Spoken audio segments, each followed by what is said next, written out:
عمل کو تلاش کرے گا کہ میں سہ روزہ کس کے ساتھ لگاؤں، کیسے لگاؤں، تعلیم میں کیسے بیٹھوں، کیسے سنوں، کیسے تعلیم کراؤں، میں 4 مہینے فارغ کرتا ہوں اس میں کیا کروں۔ ایک بہت بڑا طبقہ ہے، جو کہہ دیا جاوے کہ ہم ایک طبقے کے قربانیوں میں آگے بڑھنے میں رکاوٹ بنے ہوئے ہیں۔ ہم ایک طبقے کے قربانیوں میں آگے بڑھنے میں رکاوٹ بنے ہوئے ہیں۔ اگر غور کیا جائے گا تو نہ معلوم کتنے ایسے ملیں گے جنہیں ہمارے اپنے گشت، اپنی تعلیم، اپنا مشورہ، اپنا سہ روزہ، اپنے گھر کی تعلیم، اپنا سالانہ خروج 4 مہینے کا یا چلے کا، یہ نہ ہونا ان کے لیے رکاوٹ بنا ہوا ہوگا۔ کیونکہ اس میں کوئی شک نہیں کہ عمل کی اہمیت عمل سے پیدا ہوتی ہے، عمل کا تعبیہ عمل سے ہوتا ہے۔ میرے دوستو بزرگوں، ہوتا یہ ہے کہ آدمی کام سے ابتدا میں جب لگتا ہے تو ابتدا میں تو صرف کام ہی سامنے ہوتا ہے۔ اسے ایک صاحب کہنے لگے کہ جب میں اس کام میں لگا، میں نے اسے پوچھ لیا بھائی کیا معمول ہے، ہاں میں اپنے آپ مسجد سے نکلا باہر تو ایک صاحب سڑک پہ ملے،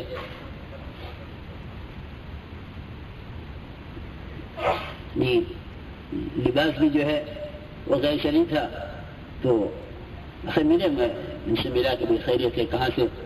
تو کہنے لگے کہ ہاں آپ مجھے نہیں جانتے اور میں آپ کو جانتا ہوں۔ میں نے کہا میں تو اس سے پہلے ملاقات ہوئی نہیں آپ سے۔ کہنے لگے وہ صاحب کہ میں نے مولانا افسار رحمۃ اللہ علیہ کے زمانے میں 4 مہینے پیدل لگائے۔ مولانا افسار رحمۃ اللہ علیہ کے زمانے میں 4 مہینے پیدل لگائے۔ نہ پوچھو گشت کی کیفیات، نہ پوچھو تعلیم کی کیفیات۔ میں نے کہا میں ساری بات سن کر میں نے انشاء کیا، میں نے کہا میں تو اس وقت کا حال دیکھ رہا ہوں، اس وقت کا حال دیکھ رہا۔ تو وہ یہ کہنے لگے کہ کیا بات ہے، ابتدا میں آدمی اس کام میں اتنی کیفیات کے ساتھ چلتا ہے اور پھر ہر چیز کا، ہر عمل کا ہلکا پن آنے لگتا ہے، ہر عمل کا ہلکا پن آنے لگتا ہے کہ ہاں گشتی تو ہے، میں تو عرصے سے کرتا آیا، تعلیم ہی تو ہے، بار بار ان حدیثوں کو پڑھا ہوا ہے، سنا ہوا ہے، حفظ کی ہوئی ہے، مشورہ ہی تو ہے، جو ساتھی مشورہ کر لیں گے وہ بھی مجھے بتلا دیں گے کیا ہوا۔ میرے دوستوں بزرگوں، ایک ہوتی ہے عبادت، ایک ہوتی ہے عادت۔ عادت عبادت تک پہنچنے کا سبب ہے، عادت عبادت تک پہنچنے کا سبب ہے۔ اگر یہ عادت پر ہی رہا، اگر عادت پر ہی رہا تو یہ عبادت تک نہیں پہنچ سکے گا۔ عبادت کی عادت بھی عبادت تک پہنچنے کے لیے ہے۔ عبادت کی عادت ڈال رہا ہے عبادت تک پہنچنے کے لیے، پہلے عادت ہوتی ہے پھر عبادت ہوتی ہے۔ یہاں ابتدا میں سب کچھ ہوتا ہے، پھر آگے جتنا آگے بڑھتے گئے، اور اللہ مجھے معاف فرمائے، میرا اپنا حال تو جتنے ذمہ داریاں بڑھتی گئیں، عمل سے اس عمل کا استخفاف اور اس کا ہلکا پن آتا گیا جو ابتدا میں کیا کرتے تھے۔ کیوں؟ اب تک سہ روزہ لگتے تھے، اب سہ روزہ والوں کو ہدایات دیتے ہیں۔ اب تک 4 مہینے لگتے تھے، اب 4 مہینے کی جماعتیں بناتے ہیں۔ میرے دوستوں بزرگوں عزیزوں، ایک ہے اس کام میں انتظامی لائن، انتظامی لائن کی چیزیں ہیں۔ یہ انتظام، یہ مشورہ جب ہے جب کام ہے، اگر کام نہیں ہے اگر کام نہیں ہے تو نہ کوئی مشورہ ہے، نہ امور ہے، نہ کوئی انتظام ہے، نہ کوئی مرکز ہے، نہ کوئی مسجد ہے، کچھ نہیں، پھر کچھ نہیں ہے۔ یہ کہ ابتدا میں تو بڑی کیفیات محسوس ہوئی، لیکن آگے چل کر ان اعمال کا استخفاف اپنے اندر آنے لگا۔ میرے دوستو بزرگوں، یہ مقام کا کام دیکھو، ایک ہوتا ہے اس کام سے نسبت، اس کام سے نسبت اس کو بھی حاصل ہے، نسبت اس کو بھی حاصل ہے جو کبھی کبھی سیر روزہ لگا دیتا ہے، اس کو بھی نسبت حاصل ہے جس کا کوئی وقت نہیں لگا، کام کو بھلا سمجھتا ہے کہ ہاں بڑا اچھا کام ہے، اسے بھی قدر نسبت اسے بھی حاصل ہے۔ ایک وہ جو 4 مہینے لگائے ہوئے ہیں، وہ بہت بڑا طبقہ جو وقت لگا کر بیٹھا ہوا ہے۔ مصری صاحب کہنے لگے کہ بھئی یہ تو الحمدللہ کام تو ہو رہا ہے، لیکن جو طبقہ کام کر کے بیٹھ رہا اس کا کیا کرے؟ کسی نے کہا مولانا رحمۃ اللہ علیہ سے کہ حضرت اس پر تعجب ہوتا ہے کہ ایک آدمی 20 سال 30 سال اس کام میں چلنے کے بعد پھر بیٹھ جاتا ہے۔ حضرت نے فرمایا کہ مجھے اس پر تو کوئی اتنا تعجب نہیں ہے، اس سے زیادہ تعجب اس پہ ہے کہ اغراض کے ساتھ بھی لوگ اس کام میں چل رہے ہیں، کہ اللہ انہیں کیسے چلا رہا ہے، اپنی ذاتی اغراض ہیں اور چل رہے ہیں۔ مجھے تو اس سے زیادہ تعجب اس پر ہے۔ تو وہ تعجب سے پوچھ رہا تھا کہ ایک آدمی اس کام میں لگنے کے بعد کیوں بیٹھ جاتا ہے، اور اس کام میں لگنے کے بعد پھر دوسرے کاموں میں کیوں چلا جاتا ہے؟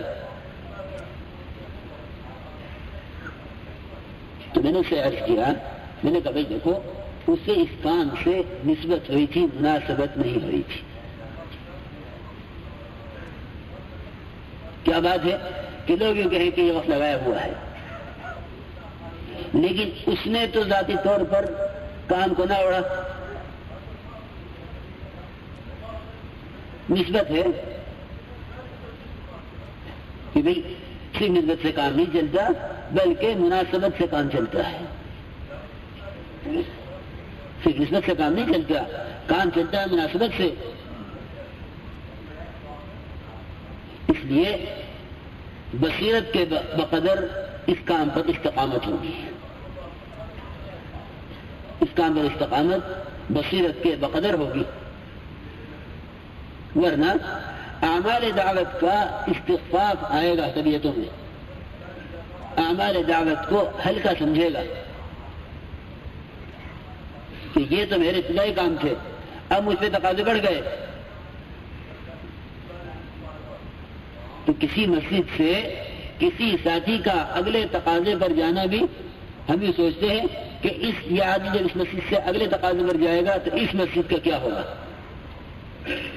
میرے دوستو بزرگو، اصل میں قربانیوں کی جس سطح پر ہمیں پہنچنا ہے، ہم اس سطح کی دعوت دینے سے گھبراتے ہیں۔ کیوں؟ اس لیے کہ ہم دعوت دے رہے ہیں امت کی سطح کو دیکھ کر، ہم دعوت دے رہے ہیں امت کی سطح کو دیکھ کر، امت کی سطح کو دیکھ کر دعوت نہیں ہے، بلکہ دعوت کی سطح تو حضور اکرم صلی اللہ علیہ وسلم اور صحابہ کرام سے متعین ہو گئی، قربانی کی سطح متعین ہے۔ اس تک پہنچنے کا طریقہ یہ نہیں ہے کہ جیسا ماحول ہو ویسی دعوت دی جائے، بلکہ اس تک پہنچنے کا طریقہ یہ ہے کہ اس منزل کی دعوت دو جس منزل پر پہنچنا ہے، جس منزل پر پہنچنا ہے اس منزل پر پہنچنے کی دعوت دو۔ داعی اگر اپنی دعوت میں اپنی سطح سے نیچے اتر جاوے تو یہ تو میرے دوستو انتہائی نقصان اور انتہائی انحطاط کا راستہ ہے کہ وہ نیچے اتر رہا ہے. دعوت پوری دی جاوے. پوری دعوت دیں گے، ابتدا میں 1/3 عمل ہوگا، پھر پوری دعوت دیں گے، پوری دعوت سے یہ عمل آگے بڑھے گا. لیکن اگر اس عمل کی سطح پر دعوت آ گئی، اگر اس کی عمل کی سطح پر دعوت آ گئی تو پھر یہ بھی ہو جائے گا کہ کام کرنے والوں میں 2 طبقے ہو جائیں گے. ایک طبقہ تو اتنی دعوت کا عادی ہو جائے گا، ایک طبقہ تو اتنی دعوت کا عادی ہو جائے گا جتنی کی امت میں استعداد ہے. ایک طبقہ یوں کہے گا کہ نہیں یوں کرو. یہاں سے بس صاف بات یہ ہے کہ یہاں سے محنت کے 2 رخ بنیں گے. جناب رسول اللہ صلی اللہ علیہ وسلم نے چند جوان آپ کے پاس آئے اور غالباً 20 دن آپ کے پاس ٹھہرے. 20 دن کے بعد کہنے لگے یا رسول اللہ اشتقنا الی الاہل، ہمیں گھر والے یاد آ رہے. آپ نے فرمایا کہ تم جاؤ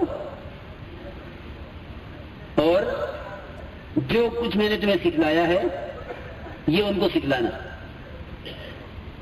جو میں نے تمہیں سکھلایا ہے یہ تم اپنے گھر والوں کو سکھلانا. اس طرح حکم دیا.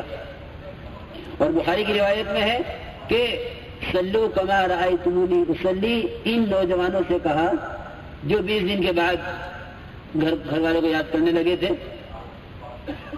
ان سے فرمایا کہ جس سطح کی نماز تم میری دیکھ رہے ہو، جس سطح کی نماز تم نے میری دیکھی ہے کہ قیام میں، بالکل یہی نماز پڑھنا.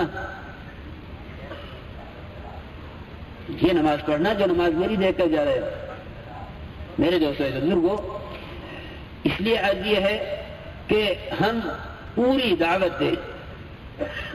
دعوت دینے میں یعنی ذرہ برابر اسباب کا یا جس کو دعوت دے رہے ہیں اس کا یا اللہ کے کسی غیر کا تاثر اپنے اندر لے کر دعوت نہ دیں. اپنے اندر اگر اللہ کے غیر کے تاثر سے دعوت دے رہا ہے، اس کی دعوت کی سطح وہیں گر گئی اور اللہ کی غیبی مددیں اٹھ گئی. اللہ کی غیبی مددیں اٹھ گئی، اس لیے کہ اللہ کے غیر کے تاثر سے اللہ کی غیبی نصرتوں کا دروازہ بند ہو جاتا ہے.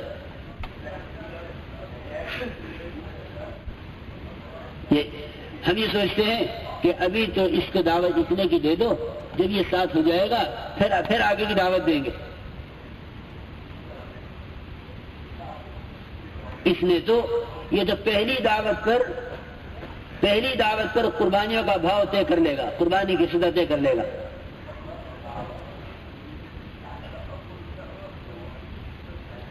اب تک دہلی میں ہمارے یہاں ایسے ساتھی ہیں، ان سے کہا جاتا ہے کہ سہ روزہ، تو یہ کہتے ہیں کہ مولانا الیاس صاحب کے زمانے میں ہم نے تو سہ روزہ لگائے تھے، ہم تو اس طرف تک جمے ہوئے ہیں. اس لیے عرض کر رہا کہ میرے دوستوں، ہر ایک اپنی تجارت، اپنے گھر، اپنی ملازمت، اپنی جو اس کے سارے دنیاوی مشغولیتیں ہیں نا، اس کے اعتبار سے اس نے کام کو اپنی دنیاوی کاموں کے ساتھ سیٹ کر لیا ہے. بھئی اتنی بار یہ دعا پڑھ لو، اتنی بار یہ کلمہ کہہ لو. یہ کام وظیفہ نہیں ہے اور اس کا کوئی نصاب نہیں ہے. یہ وقت کی پابندی ابتدا میں قربانی پر لانے کے لیے ہے. یہ وقت کی پابندی یہ تو ابتدا میں قربانی پر لانے کے لیے ہے کہ وقت کی پابندی سے قربانی ہوگی، ورنہ اپنے تقاضے کی وجہ سے دعوت کے تقاضے آگے پیچھے ہوتے رہیں گے. معاشر حضرت فرماتے تھے کہ مجاہدہ کامل نہیں ہوتا اگر اپنے تقاضے کی وجہ سے دعوت کے تقاضے آگے پیچھے ہوتے رہیں، اگر اپنے تقاضے کی وجہ سے